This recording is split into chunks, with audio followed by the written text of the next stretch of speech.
पूरे तुम्हारे पाकिस्तान से लेके बांग्लादेश और समुद्र के किनारे किनारे तुम्हारे हिमालय के नीचे होकर सब पूरे हिंदुस्तान, कोई नदी और समुद्र नहीं राग जिसका पानी गुरु महाराज ने न पिलाए हो।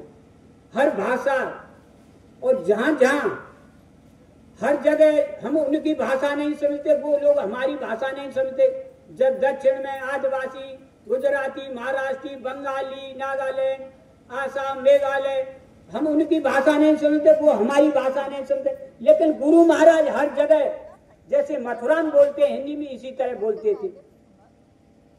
लास्ट में हम जो है आसाम के काजीरंगा का जंगल है आसाम में, जो आला ढोला में कजली बंद कहते हैं कि नल काले गाने लेने गया था वहां, तो उसी जंगल में पड़ गया। वहां 80-80, 90-90 साल के बुजुर्ग लोग बता रहे कि यहाँ कोई माइक साइकिल ने बैंड बाजे ने कोई जाने ना। तो गुरु महाराज ने दूसरे शहरों से बैंड बाजे मंगवाए और माइक जो 1 किलोमीटर का बल्ली घड़वा के जंगल में लगवा दी। वहां के डीएम एसएसपी ने मना कर दिया आते कि यहाँ कोई माइक नहीं बजेगा, न कोई बैंड बाजा बजेगा, अगर आपको सत्संग करना है तो बिना माइक के करना। गुरु महाराज ने कहा मेरा सत्संग माइक से ही होगा। तो ज्यादा बात हुई तो गुरु महाराज ने कहा डीएम से कि भाई तुम अपना मुख्यमंत्री से मेरी बात कराओ। उस समय आसाम के मुख्यमंत्री थे प्रफुल्ल कुमार महंत। वो गुरु महाराज के साथ जेल में रहे थे इमरजेंसी में। तो कलेक्टर ने वहां के ने हॉटलाइन से मुख्यमंत्री से बात कराई तो स्वामी ने कहा अरे बच्चा, ये तुम्हारे डीएम एसएसपी मेरा प्रोग्राम नहीं होने दे, इनसे बोल दो। तो उन्होंने कहा कि बाबा ये जानवर भड़क जाएंगे जंगल में और लोगों को खा जाएंगे। शेर, चीते, हाथी, जंगली भैंसा तमाम खुले में रहते हैं जंगली जानवर, ये खा जाएंगे पब्लिक को। कि मुझ पर विश्वास है कि नहीं? कि हाँ विश्वास है तो कह दो। उसे फिर डीएम से कहना पड़ा कि भाई इनका प्रोग्राम होने दो, लेकिन फोर्स लगा देना पूरी। स्वामी जी बोले बच्चा मुझे एक सिपाही नहीं चाहिए, कोई जरूरत नहीं है सिपाही, तुम्हारा कोई जानवर नहीं भड़केगा, कुछ नहीं होगा। सत्संग हुआ खूब जोरदारी से और खूब लोग बैंड बाजे बचे, खूब लोग नाचे। जो बताओ 80-80, 90 साल के बुजुर्गों ने कभी बैंड बाजे देखे नहीं, तुम्हारा बैंड बाजे बज रहे तो खुशी तो होगी। इसके बाद में शाम को अपनी बोली भाषा के हिसाब से पश्चिमी उत्तर प्रदेश, मुरादाबाद, मेरठ, बिजनौर और बुलंदशहर के हमारे 5-6 मोटरसाइकिल एक साथ ग्रुप में रहती थी अपनी बोली भाषा खान पान के हिसाब से। तो हम शाम को सत्संग के बाद वहां बैठे 10-12 आदमी। हम बोले ये बताओ भाई, हम पूरे हिंदुस्तान में घूम आए, वो हमारी भाषा नहीं समझते, वो हम उनकी भाषा नहीं समझते, लेकिन गुरु महाराज जैसे मथुरा में बोलते हैं उसी तरह पूरे हिंदुस्तान में बोले। और उनसे लोगों से पूछो कि भाई तुम बाबा जी की बात समझ रहे हैं? तो वो कह रहे नहीं बाबा जी तो हमारी भाषा में बोल रहे। बंगाली कह रहा है हमारी भाषा में बोल रहे हैं, गुजराती कह रहा है हमारी भाषा में बोल रहे हैं, जितने सब प्रांतों में सब अपनी अपनी भाषा में बता रहे हैं। तो मैं ये क्या बात है? तो हमें आपस में ये बात हो रही कि भाई ये बात का हमारी समझ में नहीं आ रही है। अब बोले कि तो ये तो गुरु महाराज से पूछ ही जाए। पूछो। अब बिल्ली की नार में घंटी कौन बांधे, कौन पूछे? उन मोटरसाइकिल वालों 10-12 आदमी जो थे हम, उनमें मैं सबसे छोटा था। तो हमने बोले भाई तुम बड़े बड़े हैं, तुम जाओ पूछो गुरु महाराज से। तो बोले कि नहीं छोटो भैया जागो। भाई मैं कहीं जाए लगा। तो हमें आपस में बहस हो रही थी और गुरु महाराज वहां कुटिया में सुन रहे सब बात। तुरंत जो है मुनि जी थे नेपाल के, पंडित जी जानते होंगे, नेपाली पंडित जी, मुनि जी स्वामी जी के पास कुटिया में तुरंत भगते हुए आ रहे हैं। अरे वो मथुरा वाले चौधरी साहब कहाँ हैं, मथुरा वाले चौधरी साहब कहाँ हैं? कुछ लोग बोले अरे उनकी 5-6 मोटरसाइकिल उधर खड़ी हैं। तो भाग के बोले चलो स्वामी जी बुला रहे हैं। हमारी तो हालत खराब हो गई कि रास्ते में मोटरसाइकिल एक्सीडेंट है जाए या किसी से झगड़ा हो जाए तो शाम को पेशी पड़ती स्वामी के सामने कि भाई न तो कोई एक्सीडेंट हुआ हमारे मोटरसाइकिल से और न किसी से झगड़ा हुआ, तो हमारी शिकायत किसने कर दी? हम डरते हुए स्वामी जी के पास पहुंचे, स्वामी जी से प्रणाम किए, बोले आओ बच्चा, बैठ गए। बोले बच्चा ठीक हो? मैंने हाँ ठीक है स्वामी। और हमें तो डर बहुत लग रहा है। बोले कोई परेशानी तो नहीं। मैं ना स्वामी जी कोई परेशानी नहीं है। तो और स्वामी जी बार बार पूछ रहे हैं और कोई बात, फिर एकदम बात, अरे मैंने अब कह दो अपनी बात। मैंने कहा स्वामी जी हम जो है अपनी पश्चिमी उत्तर प्रदेश के जो है 5-6 जिलों के आदमी ये कह रहे हैं कि हम पूरे हिंदुस्तान में घूमे आए, हम उनकी भाषा नहीं समझते हैं, वो हमारी भाषा नहीं समझते हैं, और गुरु महाराज हर जगह जैसे मथुरा में बोलते हैं हिंदी में उसी तरह सत्संग करते हैं, और वो लोग कहते हैं कि स्वामी जी तो हमारी भाषा में बोल रहे हैं। जो 50 भाषा के आदमी 50 भाषा की अपनी अपनी भाषा में सुन रहे हैं। स्वामी जी ये क्या बात है?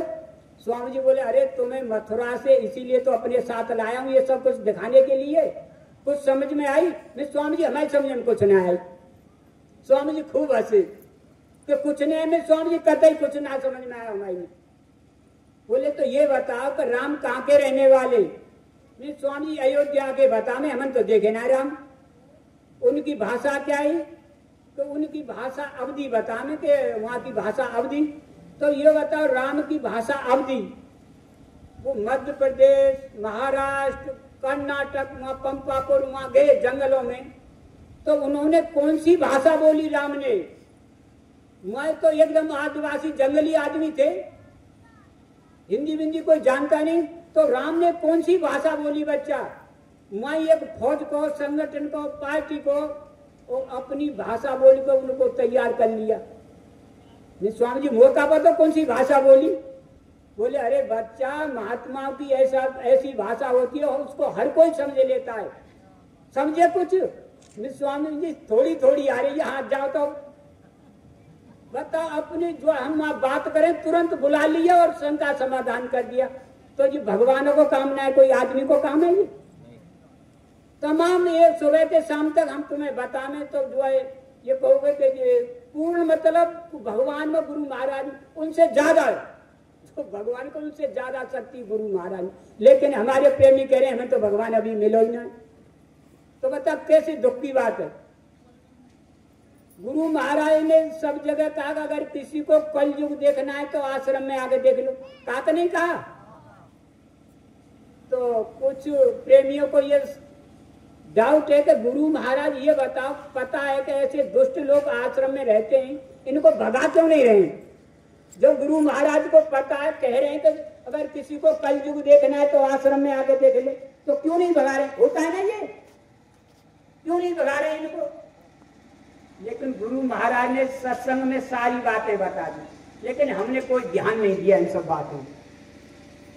गुरु महाराज ने कहा कि देखो बच्चा, जब काल भगवान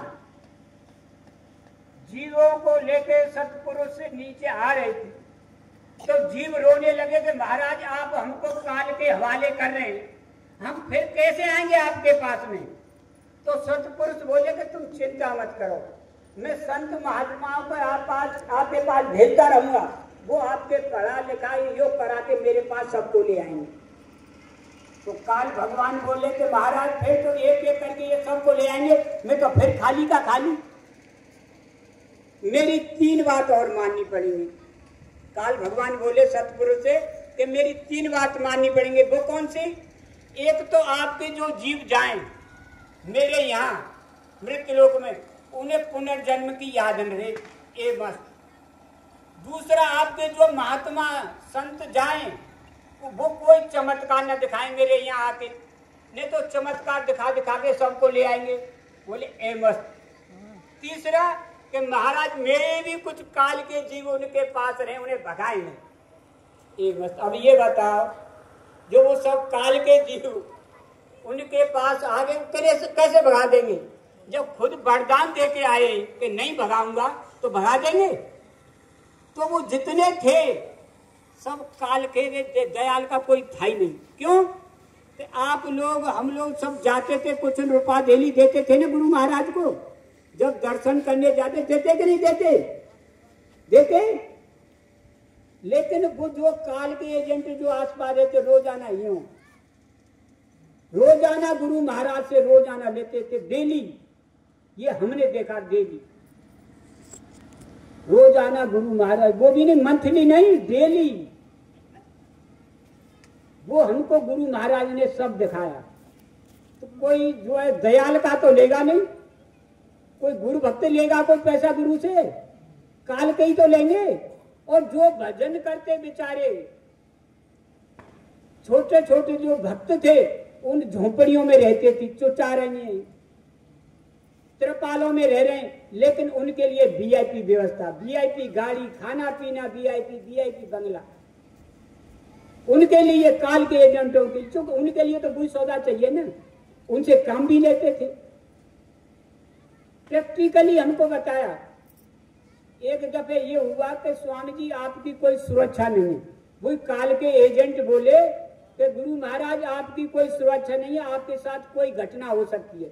बताओ, वो दुनिया को चला रहे हैं, दुनिया को रक्षा कर रहे हैं, उनसे कह रहे हैं गुरु महाराज आपकी कोई सुरक्षा नहीं है, आपके साथ कोई भी घटना हो सकती है। अच्छा, तो क्या करना चाहिए? तो गुरु महाराज उनको उन्हीं की तरह भाषा में, तो क्या करना चाहिए बच्चा? गुरु महाराज आपको बॉडीगार्ड रखनी चाहिए या पुलिस रखनी चाहिए साथ। अच्छा ठीक है। तो मेरी एक बंदूक जब तक गुरु महाराज आश्रम पे रहे, गुरु महाराज के पास रही।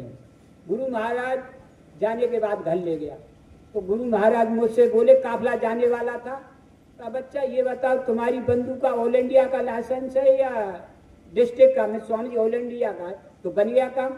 काफले में तुम्हें बंदूक लेके मेरे साथ चलनी हो, मेरी सुरक्षा करनी। मैं वाह गुरु महाराज आपकी मैं सुरक्षा करूंगा।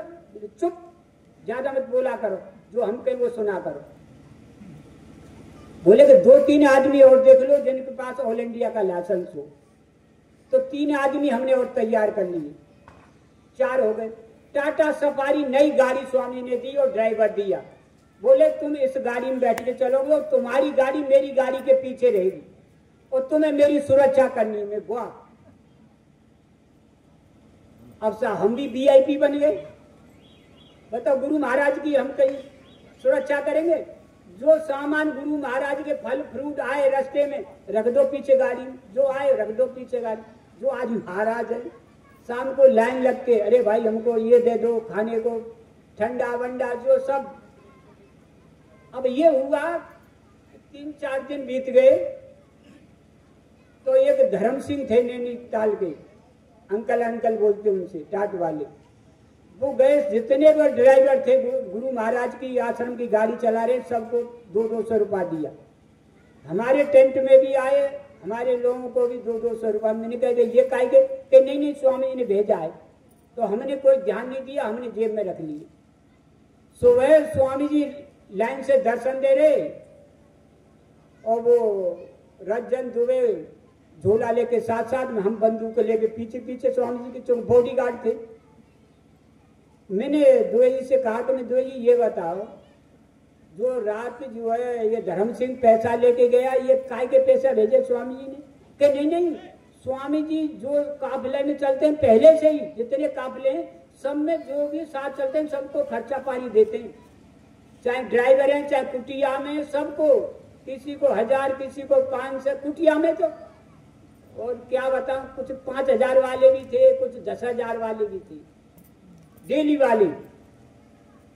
तो ये सबको खर्चा पानी देते हैं, उसको भी 1000-1500 मिलते थे। तो मैंने कहा ये बता भाई, बढ़िया खावे मिल रहा, बढ़िया वीआईपी गाड़ी मिल रही है और गुरु महाराज के साथ घूमने और टाइम मिल रहा, तो अब पैसे की क्या जरूरत रह गई?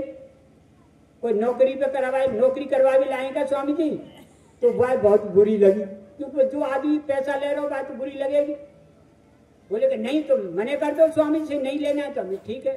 स्वामी जी जैसे ही दर्शन देके कुटिया में अंदर गए, मैं बंदूक लेके भाई अंदर ही चढ़, को रोकने वाला था ही नहीं। मैंने 100 रुपया दर्शन दे सेवा दी गुरु महाराज को, स्वामी ने खूब सिर ठोका। इसके बाद वो 200 रुपया निकाल के दिए जो रात को दिए थे। बोले बच्चा ये क्या है? मैं स्वामी जी वो रात धर्म सिंह गए वो दे के आए, ये काहे के?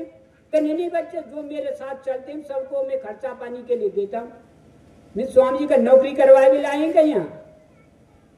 मैं नौकरी करवा में तो कब करवा, मैं तो घर जा रहा हूँ, मुँह पे तो नौकरी होना है। यहाँ तो सेवा होना है। एक बात ज्यादा खा रहे हैं, पी रहे हैं, गाड़ी में चल रहे हैं, ये कौन सी बात रही? कि नहीं रख लो, मैं स्वामी जी मोह ना चाहिए ये पैसा, मैं अपने घर जा रहा हूँ, वो भैया नौकरी ना हो आपकी।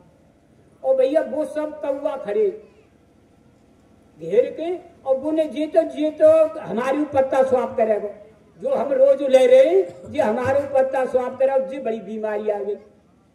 तो उनकी तरफ देख के स्वामी जी ने झटकाते मुझसे पैसा ले लिए और मुझसे बोले कि जाओ। मैं बाहर आ गया और मुझसे बोले अरे तुमने गुरु महाराज की दया ठुकरा दी, ये वो।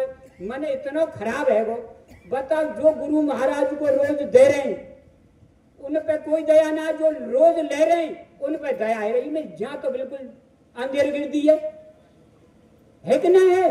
जो गुरु महाराज को दे रहे हैं उन पे दया ना है, जो ले रहे हैं उन पे दया है। हमसे बोले तुमने गुरु महाराज की दया ठुकरा दी हो, ये है वो है। बड़ो मन खराब के भग चलो यहाँ से। 5-6 दिन हो गए तो स्वामी ने सब इकट्ठे किए जो आसपास रहते थे ना अंदर कुटिया में, और बोले बच्चा ये बताओ तुम सब लोगों को जो मैं खर्चा पानी देता हूँ सब खुश हैं? कि हाँ स्वामी जी सब खुश हैं। फिर बोले कि देखो वो हमारा अनेक सिंह तो लेता नहीं। फिर बोले पहले इनसे कह दिया, इन्होंने कह दिया हाँ सब खुश हैं। फिर बोले देखो हमारा वो अनेक सिंह तो लेता नहीं, अब सबके पारे नीचे थे। फिर मुझे बाहर बताया कि गुरु महाराज ने क्या, मैं वाह गुरु महाराज ये तो कहा था हमारा। तो कहने का मतलब ये कि जितने गुरु महाराज के पास रहते थे इर्द गिर्द कोई गुरु महाराज का नहीं था, सब काल के थे। दयाल का कोई नहीं था। आज वही सब काल के चोला बदल बदल के डाली रखा के महाराज बनने, वही आज महाराज बनने और उस संगत को गुमराह कर रहे हैं। तो हम लोगों को बड़ी सावधानी से रहने की जरूरत है, इन लोगों से बड़ा सावधान रहना है। और गुरु महाराज किस्सा कहानियों में तमाम बातें कह गई। भैया टाइम बता दी थोड़ा, और भी तो है यहाँ। गुरु महाराज ने एक कहानी कही, लेकिन उस समय हमने हंसी में निकाल दी, कुछ समझ नहीं पाए। गुरु महाराज ने श्यार श्यारनी की कहानी कही। श्यार श्यारनी जानो, गीदड़ होते हैं कुछ, हमारे यहाँ तो भोदुआ कहे उनसे गीदड़। तो श्यार श्यारनी की कहा कि बच्चा श्यार श्यारनी थे जो श्यार किसी के खेत में तरबूजे खरबूजे ये खाने जाता। श्यारनी बोली कि महाराज, श्यारनी बोली श्यार से कि ये बताओ तुम किसी के खेत में जाते हो, रात में खा के आते हो, कोई खेत वाला मारेगा? तो वो श्यार बोला मैंने पट्टा करा लिया, पट्टा खेत का कैसे मारेगा मुझे? तो बोली तो हमको भी ले चले करो। चल 4-6 दिन वो भी खाया ही। ये गुरु महाराज बता रहे हैं।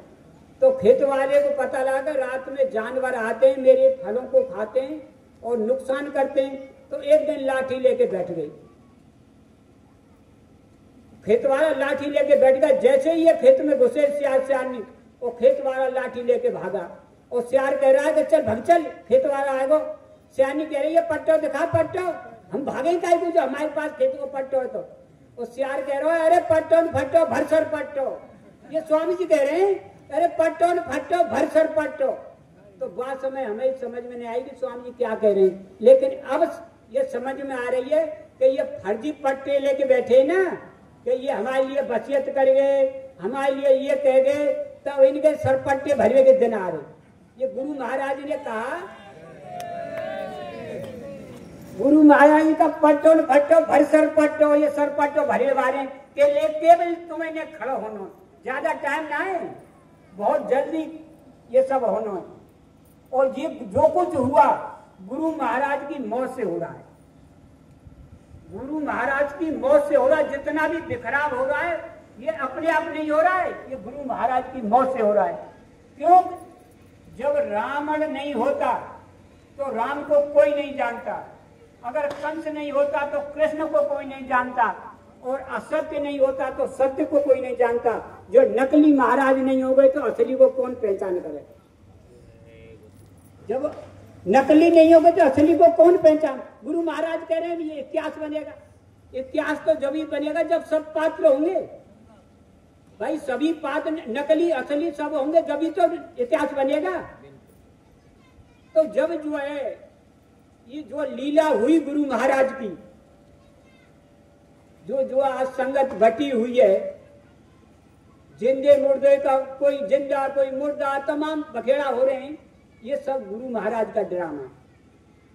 गुरु महाराज ने कहा बच्चा आगे ऐसा गियर फंसाऊंगा मैं, अच्छे अच्छे मिस्त्री फेल हो जाएंगे, टूट जाएगा पर निकलेगा नहीं। अब जिंदे मुर्दे का ही गियर फंसा दिया। गुरु महाराज ने मंच से कहा कि देखो ये नीचे जितने बैठे मेरी एक एक बात समझ रहे हैं, लेकिन ऊपर वालों की कुछ भी समझ में नहीं आ रहा। और जब वो सीन सामने आप सबके सामने आया गुरु लीला का, तो नीचे वाले सब चिल्ला रहे हैं ये गुरु महाराज का शरीर नहीं है। कह रहे हैं कि नहीं कह रहे? लंबाई चौड़ाई बाल ये वो सब कह रहे हैं, लेकिन ऊपर वाले क्या कह रहे हैं? नहीं, ये गुरु महाराज का ही शरीर है। हम पहले भी नवाते धुलाते थे, आज भी नवा धुला रहे हैं। वो ये क्यों? जैसे जादूगर जादू का तमाशा करता है, सामने वाले की नजर बांध देता है, वो जैसा करता है वैसा ही दिखता है। ऐसे ही गुरु महाराज ने भी नजर बांध दी, तो वो चिल्ला रहे हैं कि नहीं गुरु महाराज का ही शरीर है, और वो चिल्ला रहे कि नहीं गुरु महाराज का। फंस गया गियर तो गुरु महाराज ने फंसाया है ना, तो गियर निकालेंगे भी वही। जब ये लीला हुई, हमारे प्रेमियों ने जाम लगाया, रोड पर लगाया कि नहीं लगाया जाम, कि हमारे गुरु महाराज का शरीर दिखाओ, ये गुरु महाराज का शरीर है नहीं। हुआ कि नहीं हुआ? डीएम के पास भी गए, रोड जाम कर दी पूरे उत्तर प्रदेश सरकार वहां थी, मुख्यमंत्री को बाप और वे सब थे कि नहीं थे? पूरी फोर्स थी वहां। तो पहले डॉक्टर के मिश्रा बोले मंच से, आप होंगे तो सुना होगा आपने, अरे भाई ये सब बखेड़ा मत करो, ये सब हो जाने दो, हमको सब पता है क्या है कैसे। दादा गुरु का अंतिम संस्कार चिरौली में हुआ, समाधि यहाँ बनी मथुरा में। अरे भाई ये सब हो जाने दो। इसके बाद में जहाँ गुरु महाराज ने कहा ये सब उठा के, हमें इतनी बड़ी संगत है, सब मिट्टी सहित उठा के वहीं रख देंगे जहाँ गुरु महाराज ने कहा है, और वहीं चिन्ह बनाएंगे। इसके बाद सतीश यादव आए, बोले अरे भाई ये सब हो जाने दो, बखेड़ा मत करो, और पूरी संगत बैठ के अध्यक्ष का चयन करेगी। स्वामी ट्रस्ट के अध्यक्ष थे, इस अध्यक्ष का चुनाव जो है सब संगत से सर्वसम्मति से होगा। भाई अब तुम ये बखेड़ा मत करो, ये हो जाने दो। इसके बाद उमाकांत तिवारी बोले मंच से, अरे भाई ये सब हो जाने दो, बखेड़ा मत करो, ये जाम फाम मत लगाओ, ये सब खोल दो। मैं अंदर वेदांता हॉस्पिटल में आता जाता था, मुझे सब पता है कि गुरु महाराज के साथ वेदांता हॉस्पिटल में क्या हुआ, और मैं सब संगत को बता दूंगा। ये उमाकांत तिवारी के शब्द हैं, ये सब टेप हैं कि भाई ये सब हो जाने दो, और मैं संगत को सब बता दूंगा कि बाबा जी के साथ में वेदांता हॉस्पिटल में क्या हुआ। तो आज तक बताया? आज वो महाराज बने हुए हैं, और उन्हीं के साथ में संगत भाग रही है। बड़े शर्म की बात है, बुड्ढे बुड्ढे टाट पैर के उन नकली महाराजों के पैरों में पड़े। टाट पैर के बुजुर्ग लोग 70, 80 साल के उनके पैर छू रहे हैं। कितनी शर्म की बात है। जब तक उमाकांत तिवारी गुरु महाराज के पास आश्रम में रहे, वो अपना परिचय देते हैं कि उमाकांत शिष्य बाबा जय गुरुदेव। तो गुरु महाराज ने हमेशा यही कहा कि अपना नाम शिष्य दादा गुरु का नाम लिखा था गुरु महाराज ने। और अब जब जानसीन नहीं था उमाकांत तिवारी, जब तो लिख रहा है कि उमाकांत तिवारी शिष्य बाबा जय गुरुदेव, और जब वो परमात्मा से मिल गया, जानसीन हो गया, अब क्या कह रहा है? अब लिख रहा है अपने रिकॉर्ड में कि उमाकांत तिवारी पुत्र राम है तिवारी। और वहां जाके माँ बाप की याद आ गई। भाई यहाँ तो माँ बाप थे नहीं, यहाँ तो गुरु थे, जबकि यहाँ माँ बाप होने चाहिए। और जब तुम वहां पहुंच गए और माँ बाप, इसका मतलब ये पहुंच गए। पूरा रिकॉर्ड उज्जैन का हमने निकाल के हम लाए वहां से। वहां साफ लिखा है उमाकांत तिवारी पुत्र रामे तिवारी, नहीं तो उसको लिखना चाहिए। गुरु महाराज ने कभी अपने पिताजी का नाम बताया किसी को? तो जी कहां से ले आए? इसका मतलब अधूरे हैं कि नहीं है? लेकिन मुझे डर लगता है, कुछ प्रेमी कहते हैं अरे भाई किसी का जो है आलोचना मत करो, निकर्म चलेंगे। सही बात कहने में पाप है?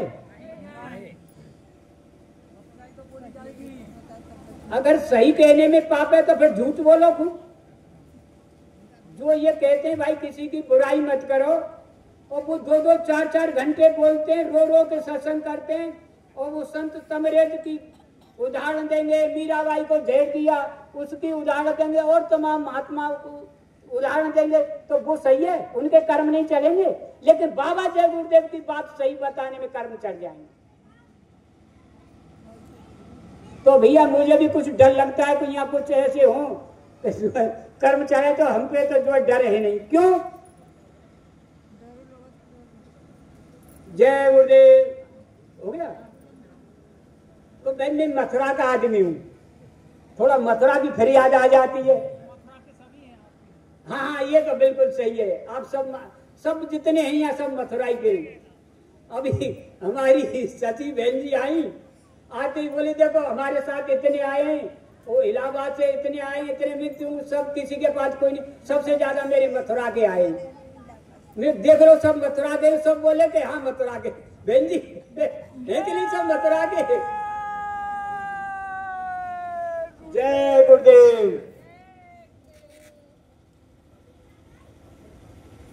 जब कृष्ण भगवान मथुरा को छोड़ के द्वारकापुरी चले गए,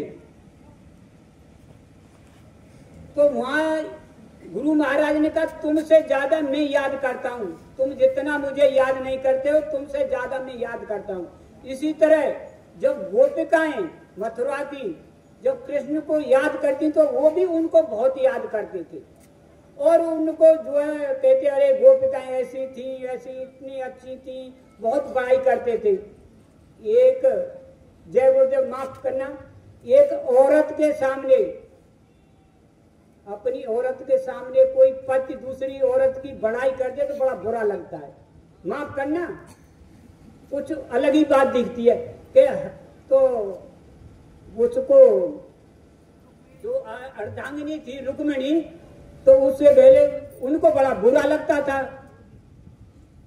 रुक्मिणी को कि हम रातों दिन तुम्हारी सेवा करते हैं हर तरह की, हमारे बारे में एक शब्द नहीं बोलते हैं तुम, और जो वो इतनी दूर रह रही है ब्रज में मथुरा में, उनकी रोजाना तुम इतनी बड़ाई करते हो और उनका गुणगान करते हो।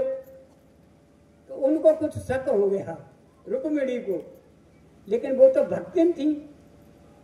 तो एक दिन कृष्ण भगवान ने बहाना बनाया कि भाई मेरी छाती में दर्द हो रहा है। तो वहां उस समय के हकीम और डॉक्टर सब इकट्ठे किए गए, उन्होंने अपनी चूरन चटी जो दवाई थी सब पूरी कर ली, लेकिन और ज्यादा चिल्लाने लगे। जो बहाने को कौन ठीक कर देगा? जो बीमारी होगी उसी को तो ठीक करेगा। सब चिल्लाने लगे तो बोले कि महाराज, हकीम और वैद्य कि महाराज अब हमारे बस का काम नहीं है, वह तो आप ही बताओ क्या दवा करें, हम तो फैले बिल्कुल। तो बोले कि भैया ऐसा करो, अगर तुम्हें ठीक करना हो तो रुक्मिणी के पास जाओ और रुक्मिणी से बोलो, अगर रुक्मिणी अपने पैरों की मिट्टी रज लेके मेरी छाती से लगा दे तो मेरा दर्द बंद हो जाएगा। रुक्मिणी से कहा महारानी, और महाराज की छाती में दर्द हो रहा है, अब अपने पैरों की मिट्टी लेके उनकी छाती से लगा दें तो वो दर्द बंद हो जाएगा। बोली कि अगर मैं अपने पैरों की मिट्टी अपने पति के छाती से कैसे लगा सकती हूँ, मुझे तो नरक भी नहीं उठेगा।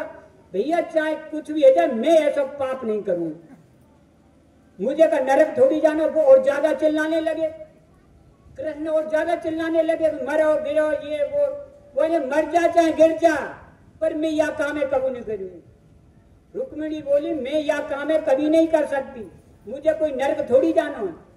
अब वो सब बोले कि अब क्या हो महाराज, अब ये तो दवा फैले गई आपकी, अब क्या हो? तो बोले ऊधम ऐसा करो भैया, तुम ब्रज में जाओ मथुरा और उन गोपिकाओं से कहना कि भाई उनके छाती में दर्द है रहा, तुम अपने पैरों की मिट्टी दे दो तो वो ठीक है जाओगे। ऊधम जैसे ही मथुरा आए और पता लगा मथुरा में ब्रज की गोपिकाओं को, तो ऊधम वहां से चिट्ठी लेके आए कृष्ण के आगे, जो एकदम लिपट गई। भैया हमारे कान आके बता, भैया हमारे कान आके बता कैसे? बोली अरे तुम आप काना मर रहे हो, क्यों? के बाद छाती में दर्द है रो, भैया क्या करे हो जाए? कि तुम अगर अपनी पैरों की मिट्टी लेके दे दें और वो उसकी छाती पे लगा दो जाए तो वो ठीक है जा। भैया चाहे नरक में जाए चाहे भाड़ में जाए कहीं जाए, लेकिन हमारा काना ठीक होना चाहिए। ले जा तो पे चले जितना ले जा। तब आए थे वो तो बहाना हो लाए, वो तुरंत दर्द बंद है वो उनको। तब रुक्मिणी से बोले कि देखा तू तो नरक स्वर्ग की बात कर ले, लेकिन उन्हें तो नरक स्वर्ग की चिंता नहीं की। उन्हें तो कहते हम चाहे नरक में जाए भाड़ में जाए, लेकिन हमारा काना ठीक होना चाहिए। तो भैया हमें तो खूब कहो तुम दूसरे के कर्म लाद रहे हैं या ये पाप कर रहे हैं। भैया हम तो गुरु महाराज की बात जरूर बताएंगे, जो न बतावे उसको छिपा के रखो। जय गुरुदेव। अब आप जो है मैं अपनी वाणी समाप्त करता हूं।